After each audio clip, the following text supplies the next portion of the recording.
Europe 1, 6h51, on met le cap sur Bordeaux. Tout l'été, on suit les précieux conseils des libraires de Mola, la première librairie indépendante de France, qui est notre partenaire pour le 6e été consécutif. Et pour cela, on retrouve Stéphane Place. Bonjour Stéphane. Bonjour Lionel, bonjour à tous. Alors à Bordeaux, Stéphane, comme dans toutes les villes de France, ou presque, on croise quotidiennement des livreurs à vélo. Ces dernières années, leur nombre a même carrément explosé. Et justement, dans ce livre, Client Mystère, une fiction si proche de la réalité, Mathieu Lauvergeat dépeint cet univers ubérisé. Alors vous nous proposez beaucoup de livres tout au long de l'été, Stéphane, mais celui-là, je crois que c'est un énorme coup de cœur.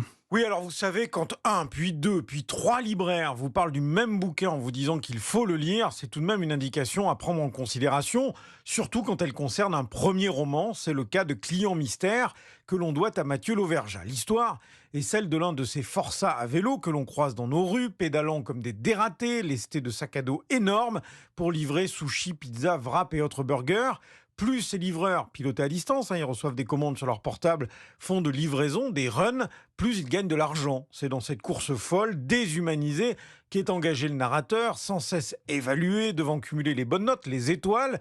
Il fonce dans les rues de Lille, grille une priorité, avant d'être percuté par une voiture. Et là, le coursier auto-entrepreneur, incapable de remonter sur une selle pour un bout de temps, sait qu'il va tomber dans l'abîme, sans revenu, out. Il lui faut trouver un autre job, et c'est là que notre personnage découvre le principe du client mystère. Cette fois, c'est lui qui va noter les autres. L'ubérisation racontée sur un rythme trépidant, dans un monde où les travailleurs dépendent d'algorithmes, d'applications.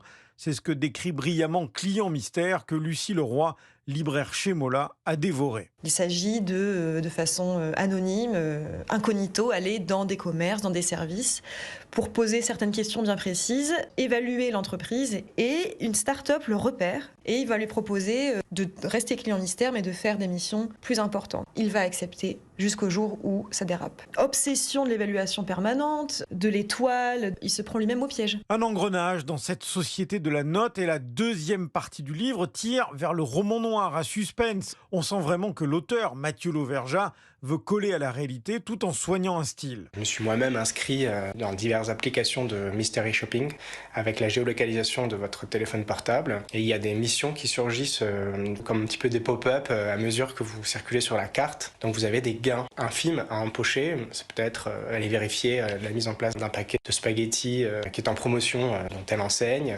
Vous vérifiez que le produit est bien à sa place. Vous photographiez, vous envoyez cela à l'application. Et ça fonctionne comme ça. C'est précis, c'est nerveux. C'est aussi une radioscopie saisissante de l'économie numérique, dans ce cas la pire, sous couvert d'une nouvelle langue de management qui dissimule mal la violence conduisant à noter des employés comme l'on évalue les performances d'une machine à laver. Client Mystère de Mathieu Lauvergeat, publié chez Gallimard dans la collection Scribe. Merci Stéphane Place.